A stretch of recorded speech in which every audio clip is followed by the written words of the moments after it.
Bueno, buen día a todos. El día de hoy vamos a hablar acerca de la radiografía de tórax en pacientes en unidad de terapia intensiva.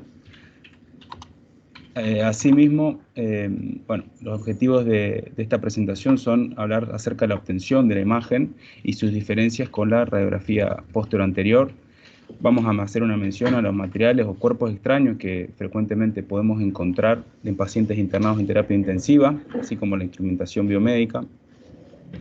Y vamos a hacer una breve mención acerca del edema y la congestión pulmonar y los signos radiológicos que podemos encontrar, como así también el síndrome de distrés respiratorio agudo. Para comenzar vamos a hacer un pequeño repaso acerca de lo que habíamos hablado sobre la obtención de la imagen en pacientes de pie, en la radiografía de tórax posterior anterior. Como para recordar, decimos que los pacientes se encuentran a 2 metros, de pie a 2 metros aproximadamente, 1,80 m, 2 metros del tubo de rayos X, de espalda al tubo de rayos X y de frente al chasis que va a obtener la imagen. Los pacientes se ponen por lo general las manos en la cintura, con los codos hacia afuera y hacia adelante, y esto nos ayuda a que las escápulas queden por fuera, por lo general, de lo que serían los parénquimas pulmonares. Se hace en pacientes en inspiración para poder obtener mejor volumen pulmonar, y la presencia, digamos, al estar de pie, el efecto gravitacional hace que los diafragmas desciendan. Así también podemos ver bien los senos costodiafragmáticos. En cuanto a la radiografía de tórax antero-posterior, o sea, en pacientes que están en unidad de terapia intensiva, que se encuentran en decúbito dorsal, hay diferencias sustanciales. Por ejemplo, el equipo portátil tiene como dificultad eliminar la radiación dispersa, por lo que los kilovoltajes que se van a usar en el tubo de rayos X son menores, por lo que los tiempos de exposición son más prolongados, lo que va a generar defectos en cuanto a movimientos de los pacientes. También tenemos en cuenta que el paciente se encuentra de frente al tubo de rayos X, que se encuentra a menor distancia, a 1,25 metros por lo general, y el chasis se encuentra en la espalda del paciente. Todas estas artefactos, es decir, la menor distancia entre el tubo y el paciente, hacen que los rayos o los haces de rayos X penetren de forma más oblicua hacia el paciente. El hecho de que el chasis se encuentre en la espalda del paciente hace que haya más distancia entre las estructuras cardiomediastínicas y el chasis, por lo que todas estas cosas van a sumar a que haya un aumento en las estructuras justamente cardiomediastínicas. Hasta un 15 a 20% pueden encontrarse magnificadas estas estructuras. Otro aspecto a tener en cuenta es que, al no tener el efecto gravitacional, se provoca un no descenso del diafragma, y en estos pacientes, por lo general, no podemos obtener una buena inspiración. El hecho también de que las escápulas, digamos, es decir, de que los pacientes no puedan, digamos, hacer una apertura escapular, hace que por lo general veamos la escápula dentro del parénquima pulmonar. Esta es una radiografía obtenida en un paciente en terapia intensiva, es una radiografía antero-posterior en la que vemos la presencia de las escápulas, la presencia de los hemidiafragmas elevados, vemos poco volumen pulmonar, y sobre todo lo que llama la atención es el aumento de las estructuras cardiomediastínicas o de la silueta cardíaca. En cuanto a la radiografía de tórax antero-posterior, tiene varias dificultades, y sobre todo para reconocer, por ejemplo, la hipertensión pulmonar leve, y esto se produce porque al estar el paciente en decúbito dorsal se produce un aumento del retorno venoso que equilibra las presiones hidrostáticas y se distribuye por todo el campo pulmonar, por lo que es difícil reconocer los signos de hipertensión pulmonar leve, como así también los pequeños derrames pleurales, ya que el líquido en los pacientes que está de pie se ubica en las posiciones, en los lugares más declives, como son los senos costodiafragmáticos, pero en pacientes que están en decúbito dorsal se va a distribuir también por la parte posterior del pulmón. Así también los neumotórax, que tienden a ubicarse en las porciones más anteriores de los pacientes en decúbito, como son los espacios retroesternales. ahora sí, yéndonos un poco a lo que son los elementos o cuerpos extraños en pacientes que están en terapia intensiva, vamos a hablar de los más frecuentes, los que más frecuentemente encontramos en la práctica diaria, como son los catéteres de vía venosa central, el tubo endotraqueal, los tubos de traqueostomía, los tubos pleurales o de drenaje pleural y los marcapasos. Hay que tener en cuenta que un elevado porcentaje de hallazgos que no están sospechados clínicamente en las radiografías de tórax en UTI están en relación con una posición inadecuada u otras complicaciones derivadas de la colocación de tubos y catéteres. Antes de comenzar, recordamos que siempre es importantísimo realizar una radiografía de tórax en pacientes a los que se le ha instrumentado de alguna manera. Bueno, los catéteres de vía venosa central están ampliamente usados en los pacientes críticos, ya sea para hidratación parenteral, para alimentación parenteral, para hemodiálisis, como también para la administración de medicamentos. El 15% presenta complicaciones, muchas de esas pueden llegar a ser muy graves. Las más frecuentes son punción arterial, en vez de venosa, un hematoma local o los neumotórax. Dentro de los catéteres de vía venosa central tenemos que se pueden hacer tanto por vía subclavia como también por vía yugular. Lógicamente los que son de vía subclavia, al estar los vasos subclavios mucho más cerca de la pleura, son los que por lo general más se asocian a neumotórax. Dentro de las complicaciones más graves, el taponamiento cardíaco es sin duda alguna la que lo representa. Y esto suele suceder porque la colocación del catéter de vía venosa central se hace más allá de la vena cava superior y se dirige hacia la aurícula, lo que puede llegar a provocar que se perfore la aurícula derecha con el consiguiente flujo de sangre al pericardio y posterior producción de un taponamiento cardíaco. La correcta colocación es en el tercio distal de la vena cava superior, previo al ingreso a la aurícula derecha. En este caso, en esta imagen, podemos ver cómo viene, digamos, el catéter de vía venosa, que en este caso es yugular, y cómo se va a localizar en la parte superior de la vena cava, en el tercio distal de la vena cava superior. Bueno, los tubos endotraqueales se utilizan para establecer una vía aérea permeable como protección de la vía aérea, como soporte para la ventilación mecánica. Decimos que siempre hay que tomar radiografía de control después de la intubación de los pacientes. Por lo general el tubo endotraqueal tiene que tener un ancho entre 1/2 y 2/3 de la tráquea. Ya vamos a hablar en cuanto a las complicaciones que puede traer si el tubo es más ancho o si es mucho más delgado. Y hay que tener en cuenta mucho cuidado al insuflar el balón fijador, dado que también puede traer complicaciones. En cuanto a las complicaciones más frecuentes de la introducción de un tubo endotraqueal, tenemos la mala posición, es lo que decíamos, puede llegar a pasar en que el tubo quede alojado muy abajo y en este caso pueden pasar dos cosas. Una, que esté en contacto con la carina, lo que va a producir una irritación y hasta puede producir úlceras a nivel de la tráquea, y si no, que se introduzca en el bronquio fuente derecho, lo que nos va a provocar que digamos, el hemitórax izquierdo no quede mal perfundido, por así decirlo, perdón, ventilado, quede mal ventilado y puede llevar a producir atelectasias y que, por el caso contrario, el hemitórax derecho pueda sufrir barotrauma por la presión que se introduce.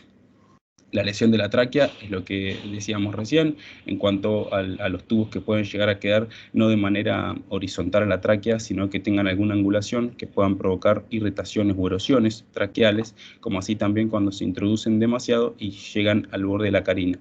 Una buena posición del tubo se dice que es cuando está más o menos a 5 a 7 centímetros de la carina.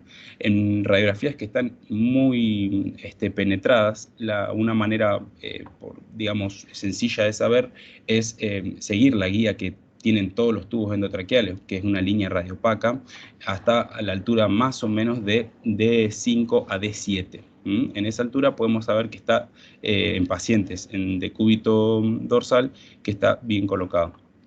Ahora, dentro de las complicaciones también que pueden llegar a presentar los tubos endotraqueales son la obstrucción por secreciones, por lo que hay siempre que aspirar estas secreciones, y las infecciones, como bueno, la neumonía nosocomia es la principal causa de muerte debido a pacientes intubados, ¿sí?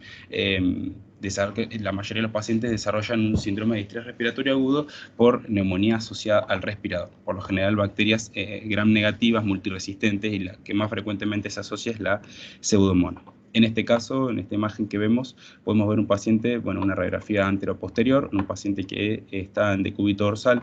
Podemos ver, como decíamos hoy, la presencia de una vía venosa central, ¿sí?, que impresiona hacer yugular, la presencia del tubo endotraqueal y, podemos ver monitorización o elementos de monitorización cardíaca externa, ¿sí?, más allá de los infiltrados que podemos ver bilaterales en este paciente. En cuanto a, a los elementos que podemos encontrar. En cuanto a los tubos de traqueotomía, estos se usan por lo general cuando las intubaciones son mayores a 15 días, es decir, en intubaciones prolongadas se suele usar un tubo de traqueostomía.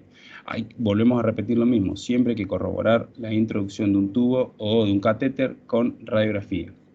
La posición, la ventaja que tiene en cuanto a diferencia a la intubación orotraqueal es que en la tubo de traqueostomía no se afecta la posición del tubo con la flexoextensión del cuello del paciente. Debe ubicarse los tubos a la altura aproximadamente de D3 para que estén bien ubicados y deben estar paralelos a la tráquea, ya que cualquier mínima angulación puede provocar lesiones. Es raro, pero puede suceder. En este paciente podemos ver el tubo endotraqueal, cómo está conectado, ¿sí?, al ventilador o al respirador. También podemos ver elementos de monitorización externa cardíaca, una cardiomegalia evidente, borramiento de senos costodiafragmáticos en este paciente, en una radiografía anteroposterior. Lo que también podemos ver en esta imagen es la presencia de una vía venosa subclavia, ¿sí?, que llega, en este caso, hasta prácticamente la aurícula derecha. En este caso, otra imagen del tubo de traqueostomía, ¿sí?, con elementos de monitorización externa cardíaca. Y este es otro caso, también lo vemos conectado al respirador, al tubo, ¿sí?, y los elementos de monitorización cardíaca externa, paciente con opacidades bilaterales, con infiltrados bilaterales, signo de derrame pleural, borramiento de senos costodiafragmáticos, cardiomegalia, ensanchamiento cardiomediastínico. En cuanto a los tubos pleurales, por lo general estos son los que se utilizan para los neumotórax, como así también para los derrames pleurales. Hay que tener en cuenta que los neumotórax, por lo general, el aire en un neumotórax, como decíamos al principio de la presentación, se tienden a colocar, digamos, por un efecto gravitacional, es decir, del aire que tiende a subir, se tienden a colocar en las regiones más anteriores, en los espacios retroesternales, por lo que los tubos, por lo general, deberían estar colocados en regiones anterosuperiores, cerca del vértice pulmonar, a nivel más o menos de los espacios intercostales 2 y 3, aproximadamente. Y los derrames pleurales, como tienden a ser más posteriores, deberían colocarse los tubos en las regiones posterior-inferiores, en los espacios aproximadamente 6 y 8. De cualquier forma, los tubos pleurales deben funcionar bien en cualquier lugar que se encuentren del pulmón, sea un neumotórax o sea un derrame, ¿sí? En este caso vemos el tubo en un paciente que presenta un neumotórax en el hemitórax derecho. Podemos ver cómo el tubo se encuentra más bien hacia la región anterosuperior, ¿sí? Elementos de instrumentación. Acá podemos ver bien claro cómo las escápulas quedan por dentro en un paciente que yace acostado, cómo las escápulas quedan bien dentro del parénquima pulmonar. La monitorización cardíaca, ¿sí? Impresionaría también presentar una vía venosa central, ¿sí?, subclavia derecha, probablemente asociada o no al neumotórax que se puede ver. Este es otro caso, ¿sí?, de tubos pleurales también, en un paciente que presenta un neumotórax, ¿sí?, podemos ver izquierdo masivo, en el que el tubo está conectado en la región más inferior, ¿sí?, o posterior inferior del hemitórax izquierdo, y vemos cómo ha resuelto, ¿sí?, el neumotórax que teníamos previamente. Lo que volvemos a repetir, deben funcionar los tubos en cualquier posición. Bueno, en cuanto a los marcapasos, colocación de marcapasos, Las principales indicaciones son toda la patología que produzca bradicardia, como por ejemplo lo más frecuente los bloqueos auriculoventricular, pero también pueden ser las fibrilaciones auriculares con respuesta ventricular lenta o las cardiomiopatías, la miocardiopatía dilatada. Estos pueden ser unicamerales o bicamerales. Los bicamerales presentan una mejor sincronía auriculoventricular y mejoran mucho más el gasto cardíaco. El generador de los marcapasos por lo general se suele ubicar en un bolsillo subcutáneo. Y decimos, los unicamerales van a tener el catéter o el electrodo en realidad en el ventrículo derecho, y los bicamerales van a tener un electrón en la aurícula derecha y otro electrón en el ventrículo derecho. En este caso vemos en un paciente también en una radiografía anteroposterior, podemos ver la presencia de un marcapasos con su electrodo colocado en el ventrículo derecho, es unicameral, ¿sí? Y está asociado a un neumotórax, quizá también producto de la colocación del marcapasos, cuando se estaba instrumentando al paciente, ¿sí? En este caso tenemos un marcapasos bicameral en los que podemos ver el marcapasos en bolsillo subcutáneo, los electrodos, uno colocado en aurícula derecha y otro colocado bien en el ventrículo derecho. Esta es una correcta colocación del marcapasos, sin presencia de neumotórax en la radiografía anteroposterior de esta paciente. Bueno, ahora vamos a hablar un poco acerca de lo que es el edema pulmonar y el síndrome de estrés respiratorio agudo. Son entidades que se encuentran muy frecuentes en pacientes que están internados en unidad de terapia intensiva. En cuanto a la definición, decimos que el edema pulmonar es la acumulación anormal de líquido en los compartimientos extravasculares del pulmón. La cantidad de líquido o relativa de líquido intra y extravascular está controlada principalmente por la permeabilidad capilar y por la presión oncótica. Existen 4 categorías en cuanto al edema, como es el edema pulmonar por aumento neto de presión hidrostática. En este caso hablamos de las insuficiencias cardíacas izquierdas y de la sobrecarga de líquidos. Edemas por aumento de la permeabilidad con daño alveolar difuso. Este es el típico síndrome de estrés respiratorio agudo. Edema por aumento de la permeabilidad, pero que no tiene daño alveolar difuso. Ya vamos a ver cuáles son las diferencias sustanciales con el síndrome de estrés respiratorio agudo. Y el edema mixto, que se produce por un aumento de la presión hidrostática asociado a cambios en la permeabilidad. En cuanto a los subtipos que podemos tener de edema, en cuanto a los que son por aumento de la presión hidrostática, tenemos el central parailiar o en alas de mariposa, que es uno, digamos, no sé si de los más frecuentes, pero es uno de los que por ahí más vemos en relación al resto de los otros. Asociado a asma aguda, una condición rara. Que los que son posobstructivos, estos por lo general se dan después de una obstrucción, ya sea por un cuerpo extraño o por secreciones bronquiales, por embolia pulmonar agudo crónica o por la enfermedad veno-oclusiva pulmonar.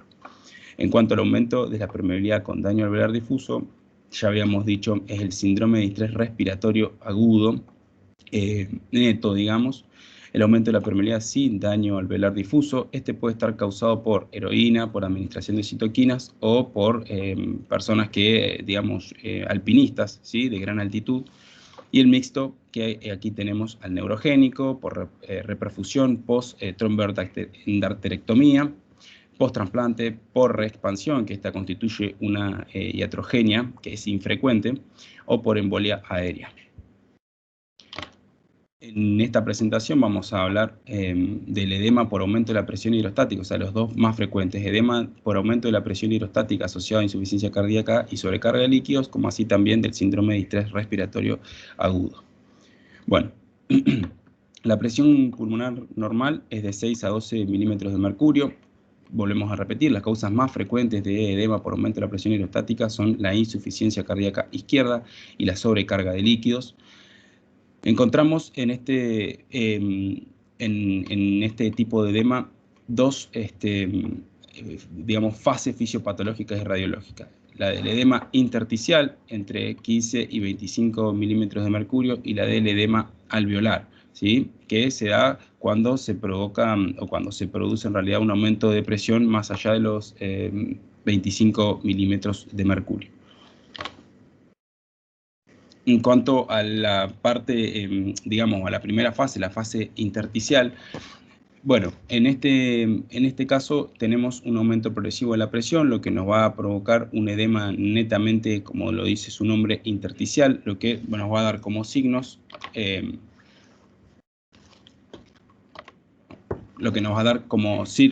signos la presencia de las líneas de Kerley, que son conocidas, que tenemos de dos tipos, la de tipo A y las de tipo B. Las de tipo A por lo general se encuentran en la parte más central del pulmón, suelen ser más largas, y las de tipo B están en la parte periférica del pulmón. Los septos, es decir, las líneas de Kerley se producen por, como decimos, congestión septal.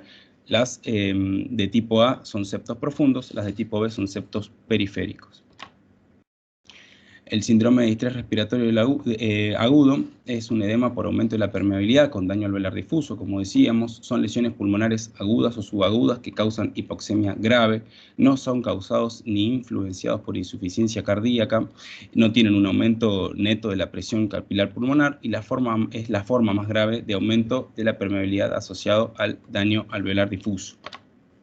El daño alveolar difuso puede provocarse por distintos tipos de factores. Puede ser un factor directo de daño pulmonar o puede ser una afección sistémica. En cuanto al factor directo, bueno, decimos que tenemos un daño y destrucción alveolar debido a una enfermedad pulmonar neta, como pueden ser infecciones, agentes químicos o gases tóxicos. En cuanto a la afección sistémica, puede ser por un edema intersticial. En realidad se produce un edema intersticial y colapso alveolar, pero puede estar asociado a una cascada bioquímica de agentes oxidantes, como puede provocarse en sepsis, pancreatitis y traumatismos graves. Este comprende tres etapas: la etapa exudativa, la etapa proliferativa y la etapa de cicatrización fibrótica. La exudativa es un edema intersticial con un alto contenido de proteína que llena rápidamente los espacios alveolares, es de rápida instauración. En este caso, a diferencia del edema asociado a insuficiencia cardíaca o el edema por aumento de la presión hidrostática, no vamos a ver las líneas de Kerley. Lo que sí vamos a ver van a ser consolidación y broncograma, dado que se produce una ocupación de los espacios alveolares muy rápido. Por lo general suele dar imágenes periféricas, bien alveolares, no tiene líneas de Kerley, no tiene cardiomegalia, no tiene redistribución vascular apical. La fase proliferativa ya es cuando se organiza el exudado fibrinoso, se provoca una regeneración del revestimiento alveolar, hay engrosamiento de septos alveolares y en la radiografía, mejor en la tomografía, se puede ver imágenes en vidrio esmerilado, infiltrados en vidrio esmerilado. En cuanto a la fase de cicatrización fibrótica, bueno, esta se caracteriza por formación de quistes subpleurales e intrapulmonares que pueden ser causa directa de neumotórax.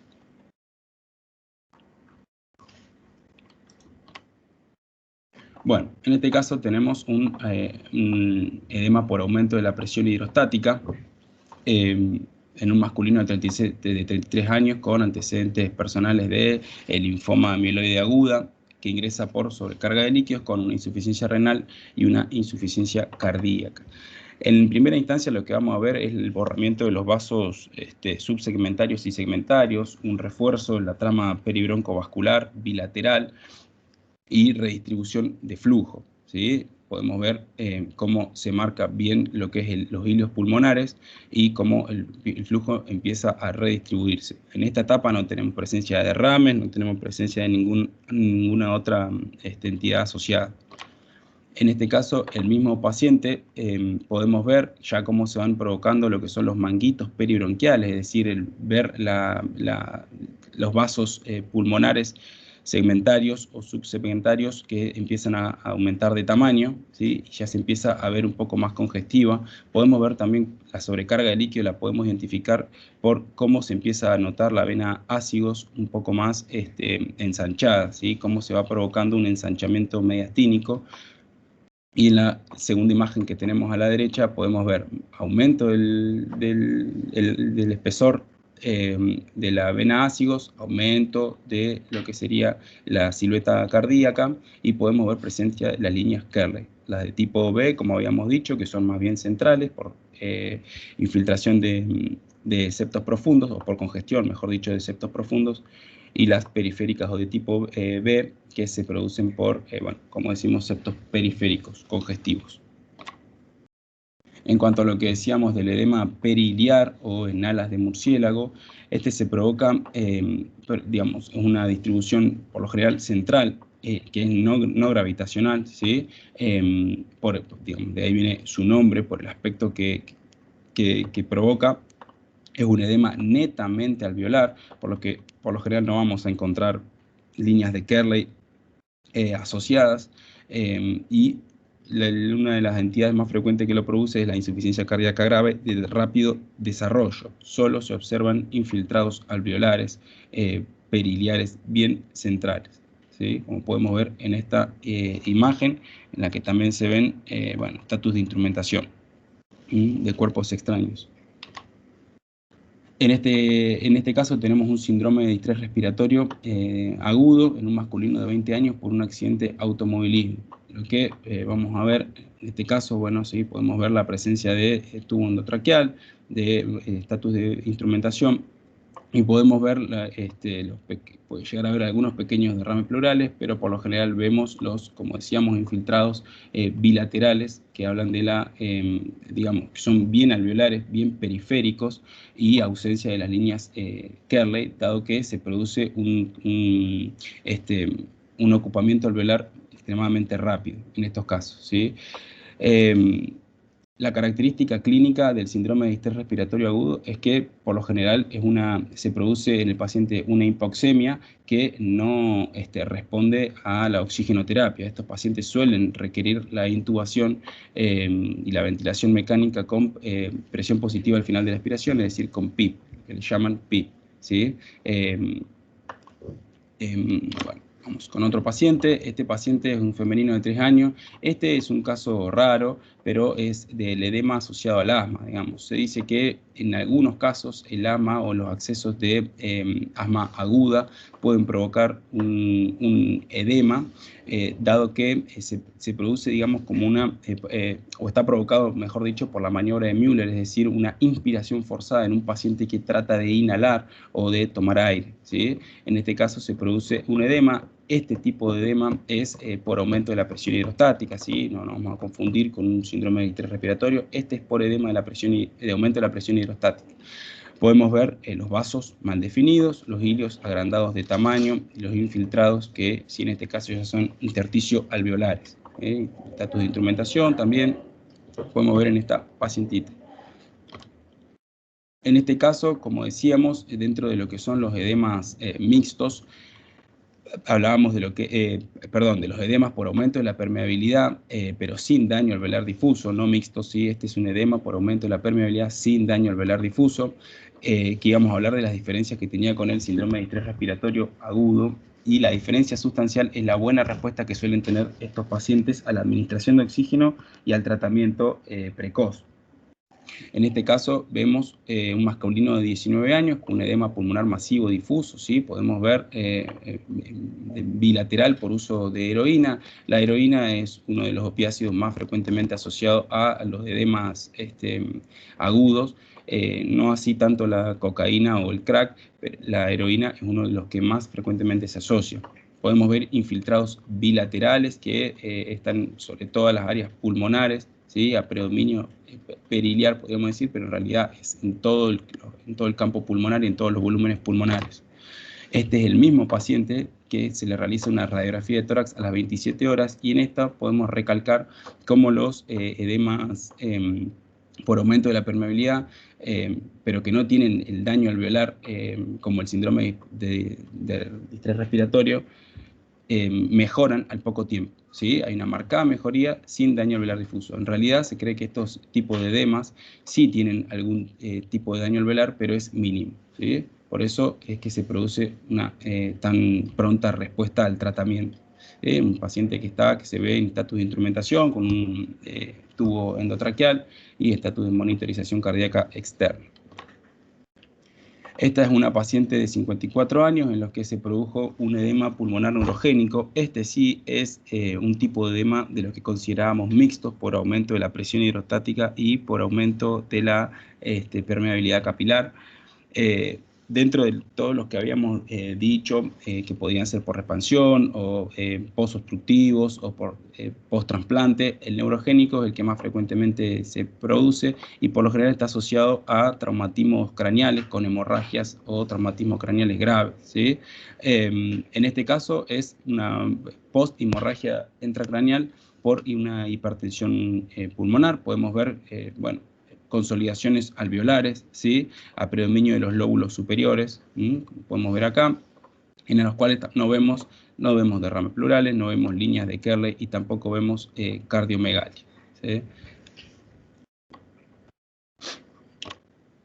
En cuanto a la conclusión, bueno, vamos a decir que siempre debemos realizar una radiografía de tórax a todo paciente al que se les realice algún tipo de intervención, como lo que mencionábamos hoy temprano, ya sea un catéter, ya sea un tubo, siempre hay que realizar la radiografía de control para ver que no tenga o diagnosticar tempranamente la presencia de un neumotórax sobre todo.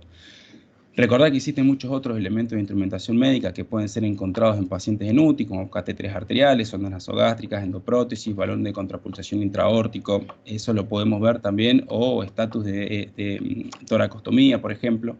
Eso también se puede ver en las radiografías anteroposteriores. Y tener en cuenta que dentro de cada uno de los diferentes tipos de edema pulmonar existen subtipos específicos, algunos poseen características propias, pero bueno, el conocer estas características en realidad del edema pulmonar ayuda a comprender los hallazgos y a reducir nuestros diagnósticos diferenciales. Aquí dejo la publicación de Radiographics, de donde saqué toda la información acerca del edema de agudo de pulmón y el síndrome de distrés respiratorio del agudo, donde también quien quiera puede ingresar y bueno, y si quiere leer un poco más acerca de esto, hay algunos artículos asociados también, muy interesantes. Les dejo aquí el link para que puedan entrar. Muchas gracias.